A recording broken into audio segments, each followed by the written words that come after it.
اس کے تحت محدثین کرام نے جب اس پر کلام فرمایا اور لکھنا شروع کیا تو وہ فرمانے لگے کہ کچھ خوش نصیب حضور علیہ الصلاۃ والسلام کے عشاق وہ ہوتے ہیں کہ جب ان کا درود و سلام حضور کی بارگاہ میں پیش کیا جاتا ہے تو حضور علیہ الصلاۃ والسلام بذات خود اس کا جواب بھی عطا فرماتے ہیں، اور کچھ حضور علیہ الصلاۃ والسلام کے خوش نصیب عاشق جن کے دل حضور علیہ الصلاۃ والسلام کی محبت سے چمک رہے ہوتے ہیں اور جن کی زندگیاں آپ علیہ الصلاۃ والسلام کی سیرت طیبہ پر عمل کرتے ہوئے گزر رہی ہوتی ہے، سنتوں کو زندہ کر رہے ہوتے ہیں،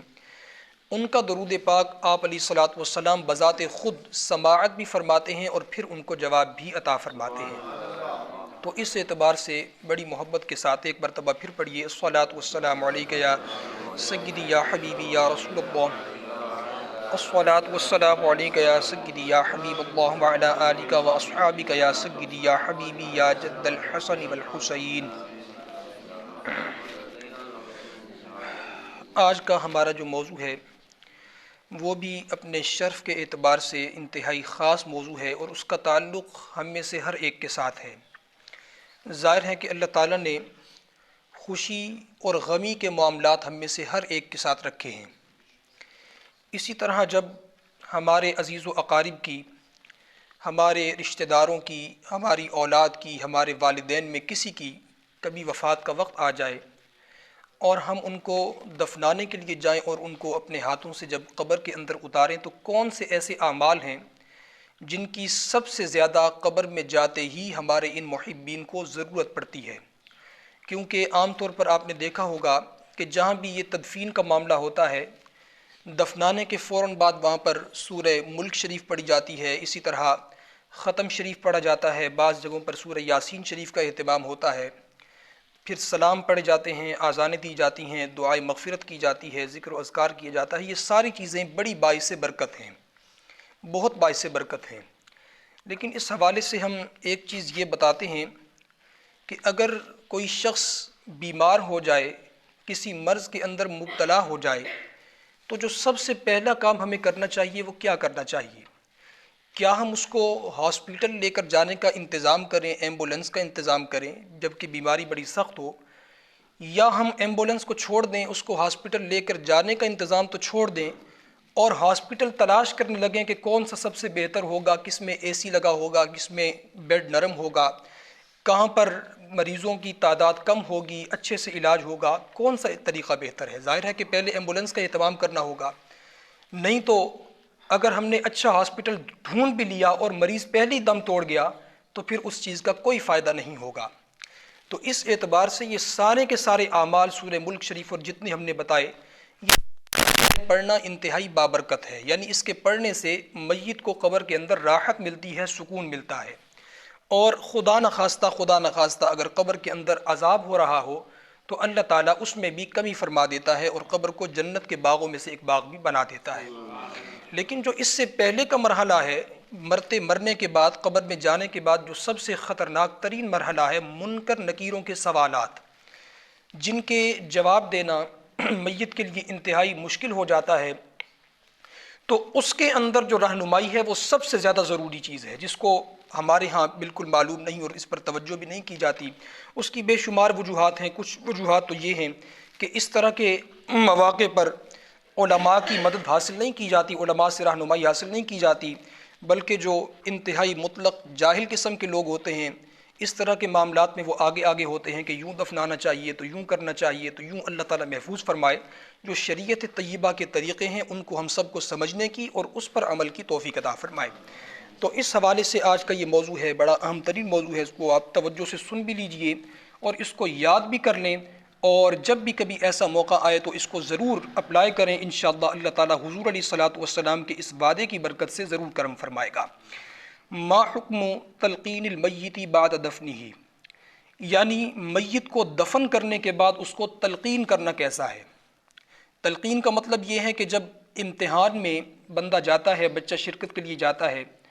کہ آج پیپر ہے، تو کیا ہوتا ہے کہ اس کے ماں باپ اس کو کچھ تلقین کرتے ہیں، یعنی وہاں پر تم سے یہ سوالات ہوں گے تو اس کے یہ جوابات ہوں گے، تم اچھی طرح ذہن میں بٹھا لو، ایسا نہ ہو کہ جب تم سے سوال کرنے لگیں تو تم بھول جاؤ۔ تو یہ ہوتی ہے تلقین جب میت کو قبر میں دفن کر دیا جاتا ہے تو وہاں پر کھڑے ہو کر باہر تلقین کی جاتی ہے، مردے کو جوابات یاد کروائے جاتے ہیں کہ بھائی ابھی تمہارے پاس منکر نکیر آنے والے ہیں، تو یہ سوال ہوں گے اور یہ جواب ہوں گے، تم ان کو ابھی سے یاد کر لو، جوابوں کو پکانا شروع کر دو تاکہ جب وہ آئیں تو تمہارے لیے آسانی ہو جائے، تم جواب دے دو۔ تو اس سے یقین مانیے مردہ اتنا خوش ہوتا ہے، میت اتنی خوش ہوتی ہے کہ آپ اس کی خوشی کا اندازہ نہیں لگا سکتے، یہ آگے بھی بات آئے گی۔ اور وہ اندر سے لیٹے لیٹے، بلکہ آگے ذکر آئے گا کہ اٹھ کر بیٹھ کر باہر سے یہ رہنمائی کرنے والوں کو، تلقین کرنے والوں کو دعائیں دے رہا ہوتا ہے، یہ حدیث شریف کے اندر بات آئے گی۔ تو فرماتے ہیں کہ تلقین المیت البالغ بعد الدفن مستحب عند کثیر من العلماء لقوله تعالی وذکر فإن الذکریٰ تنفع المؤمنین، کہ میت کو دفنا دینے کے بعد جو تلقین کی جاتی ہے یہ بالکل مستحب ہے، اور اکثر علماء کا اسی پر فتویٰ ہے کہ یہ انتہائی کارآمد ہے، اس لیے کہ اللہ تعالیٰ نے قرآن مجید فرقان حمید کے اندر ارشاد فرمایا وذکر فإن الذکریٰ تنفع المؤمنین، کہ آپ ان کو نصیحت کیجئے، تلقین کیجئے، پس بے شک آپ کی نصیحت یہ مومنین کے لیے نفع مند ہوگی اور مومنین کو اس سے فائدہ پہنچے گا۔ فرماتے ہیں یہاں تک کہ اس کے مستحب ہونے پر علماء شافعیہ یعنی امام شافعی رحمۃ اللہ تعالیٰ علیہ کے جتنے پیروکار ہیں اور امام احمد بن حنبل رضی اللہ تعالیٰ عنہ کے جتنے پیروکار ہیں اور ہمارے جو ائمہ احناف کے محققین علماء ہیں اور امام مالک کے متبعین میں محققین علماء ہیں، وہ سب کے سب اس بات پر متفق ہو چکے ہیں کہ مرنے کے بعد جب دفن کر دیا جاتا ہے اس وقت مردے کو تلقین کرنا یہ انتہائی مستحب عمل ہے اور انتہائی بابرکت عمل ہے۔ یہاں تک کہ امام ابن تیمیہ نے اپنے فتاویٰ کے اندر اس بات کو روایت کیا ہے کہ ان التلقین المذکورہ قد ثبت عن طائفۃ من الصحابۃ انہم امروا بہ، فرماتے ہیں کہ یہ جو تلقین ہے یہ تلقین موتا، یہ امام ابن تیمیہ فرما رہے ہیں جو اہل حدیثوں کے سب سے بڑے امام ہیں، فرماتے ہیں کہ یہ تلقین جو ہے یہ صحابہ کرام کی ایک بہت بڑی جماعت سے ثابت ہے، یعنی وہ اپنے مرنے والے عزیز و اقارب کو باقاعدہ تلقین کیا کرتے تھے۔ اس کی وجہ یہ ہے کہ ان کو رسول اللہ صلی اللہ علیہ وآلہ وسلم کی بارگاہ سے یہ حکم ملا تھا، فلہذا یہی تو وجہ ہے کہ امام احمد بن حنبل رضی اللہ تعالی عنہ اور ان کے علاوہ جو دیگر علماء ہیں انہوں نے یہ فرمایا ہے کہ ان ھذا التلقین لا بأس به واستحبہ طائفۃ من اصحاب الشافعی و احمد، کہ اس بات میں کوئی حرج نہیں ہے کہ تلقین کرنا یہ مستحب ہے، اور اس کے استحباب پر حضرت امام شافعی اور امام احمد رضی اللہ تعالی عنہ کا اجماع ہو چکا ہے۔ اچھا آگے فرماتے ہیں وقد ثبت ان المقبور یسأل ویمتحن وانہ یؤمر بالدعاء لہ، یہ بات بھی ثابت ہو گئی ہے کہ مقبور جو ہے یعنی جس کو قبر کے اندر دفنا دیا گیا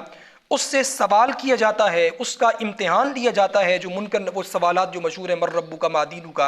یہ سوال ہونا بالکل حدیثوں سے ثابت ہے، وَأَنَّهُ يُؤْمَرُ بِالدُّعَاءِ لَهُ، اور اس وقت اس کو آپ کی دعاؤں کی بڑی سخت ضرورت ہوتی ہے، وہ پکارتا ہے، فَلِهَذَا قِيلَ، پس اس لیے تو کہا گیا إِنَّ التَّلْقِينَ يَنفَعُهُ، کہ تلقین میت کو فائدہ دیتی ہے، فَإِنَّ الْمَيِّتَ يَسْمَعُ النِّدَاءَ كَمَا ثَبَتَ فِي الصَّحِيحِ عَنِ النَّبِيِّ صلی اللہ علیہ وآلہ وسلم، پس بے شک جو میت ہے وہ باہر سے کھڑے ہو کر تلقین کرنے والوں کی پکار کو سن رہا ہوتا ہے۔ یہی تو وجہ ہے کہ حضور علیہ الصلوۃ والسلام کی صحیح حدیث سے یہ بات ثابت ہے کہ حضور نے فرمایا انہ یسمع قرع نعالہم وانہ قال ما انتم باسمع لما اقول منہم، فرماتے ہیں یہی تو وجہ ہے کہ حضور ارشاد فرماتے ہیں کہ میت قبر کے اندر جو اس کے قبر پر فاتحہ پڑھنے آتے ہیں یا دفنانے آتے ہیں ان آنے والوں کی جوتیوں کی آہٹ کو بھی سن رہا ہوتا ہے، اور حضور علیہ الصلوۃ والسلام جب ایک میت کو سنا رہے تھے، کچھ بتا رہے تھے، اس وقت جب سوال ہوا کہ یا رسول اللہ کیا مردے بھی سنتے ہیں، تو حضور علیہ الصلوۃ والسلام نے ارشاد فرمایا کہ ہاں تم سننے کی بات کرتے ہو، یہ مردے تم زندوں سے زیادہ سنتے ہیں۔ تو یہ تلقین ان کو انتہائی فائدہ پہنچاتی ہے۔ اب یہ تلقین ہے کیا؟ فرماتے ہیں حل وارد فی الحدیث عن کیفیت التلقین المذکور، کیا اس تلقین کی جو کیفیت ہے وہ کسی حدیث شریف کے اندر آئی ہے؟ فرماتے ہیں نعم بالکل آئی ہے، فقط روى الطبرانی مرفوعا، امام طبرانی رحمۃ اللہ تعالی علیہ نے اپنی معجم کے اندر اس کو مرفوع بطور مرفوع روایت کیا۔ اب وہ روایت کیا ہے یہاں سے آپ نے بڑی توجہ کرنی ہے اور بہت ہی انتہائی توجہ کے ساتھ اس روایت کو آپ نے سننا ہے اور کوشش کریں کہ اگر یہ روایت یاد ہو جائے۔ حضور علیہ الصلوۃ والسلام ارشاد فرماتے ہیں اذا مات احد من اخوانکم فسویتم التراب علی قبرہ، کہ جب کوئی مرنے والا مر جائے، فوت ہو جائے، اور تم اس کی قبر پر مٹی ڈال چکو، یعنی اس کو مکمل طور پر دفنا چکو، فَلْيَقُمْ أَحَدُكُمْ عَلَىٰ رَأْسِ قَبْرِهِ، پس چاہیے کہ تم میں سے کوئی ایک اس کے سر کی طرف کھڑا ہو جائے۔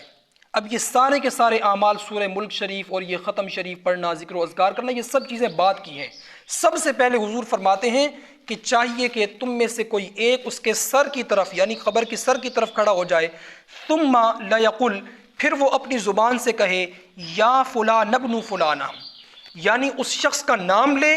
اور نام لیتے ہوئے اس کی ماں کی طرف نسبت کرے۔ مثال کے طور پر اگر میت کا نام علی ہے اور اس کی والدہ کا نام فاطمہ ہے تو نام یوں لیا جائے گا یا علی یبن فاطمہ، اے علی فاطمہ کے بیٹے۔ باپ کی طرف نسبت نہیں کرنی، بلکہ حضور علیہ الصلوۃ والسلام ارشاد فرماتے ہیں کہ یہاں پر تم نے ماں کی طرف نسبت کر دی ہے۔ فَإِنَّهُ يَسْمَعُهُ، جب تم اس کو اس طرح پکارو گے تو وہ تمہاری بات کو سن لے گا۔ ثُمَّ يَقُولُ يَا فُلَانَ ابْنُ فُلَانَ، تم نے پھر اسی طرح اس کی ماں کی طرف نسبت کرتے ہوئے اس کو پکارنا ہے۔ فَإِنَّهُ يَسْتَوِي قَاعِدًا،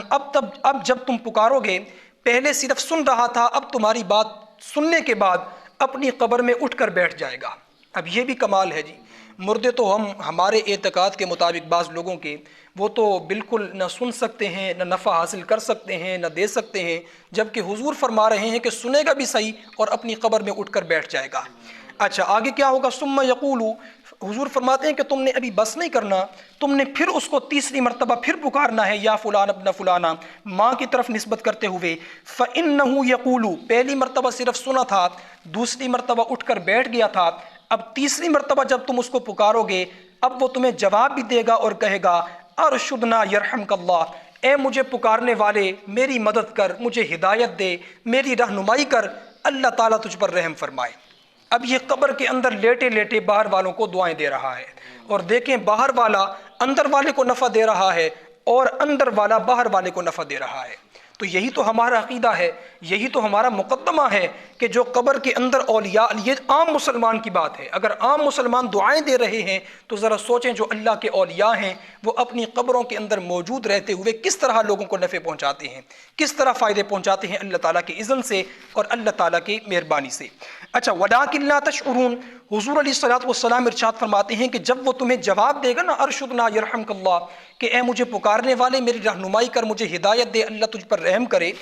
یہ نہ سمجھنا کہ تمہیں آواز آئے گی، تم اس کو نہیں سنو گے، کیونکہ اگر قبر کی آوازیں تمہیں سنائی دینے لگ جائے تو پھر یہ دنیا کا نظام وہیں پر ختم ہو جائے گا اور تم ان آوازوں کی وجہ سے وہیں پر ہو سکتا ہے مر جاؤ۔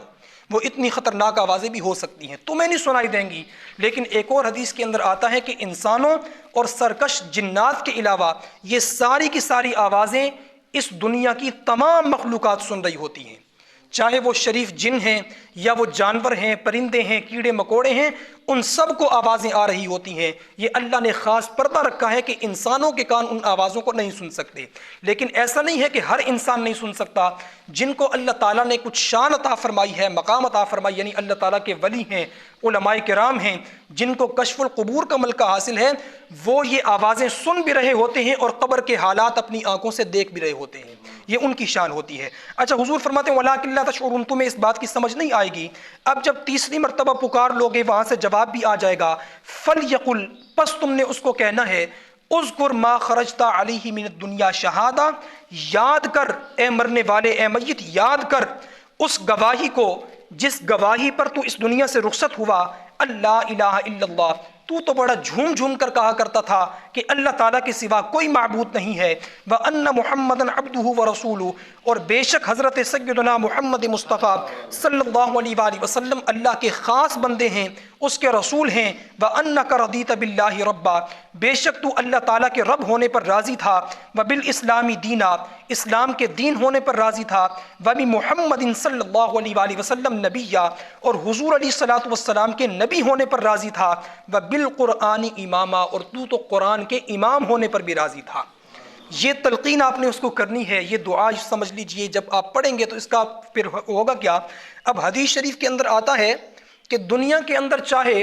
اس کو سیدھا کلمہ بھی نہ آتا ہو، یعنی عربی زبان سے اتنی ناواقفیت ہو کہ وہ صحیح طرح سے کلمہ بھی نہ پڑھ سکتا ہو، قرآن مجید بھی نہ پڑھ سکتا ہو، لیکن اب یہ آپ کی تلقین کی برکت ہوگی کہ فر عربی زبان کے اندر قبر میں یہ پوری کی پوری دعا اس کی زبان پر جاری ہو جائے گی،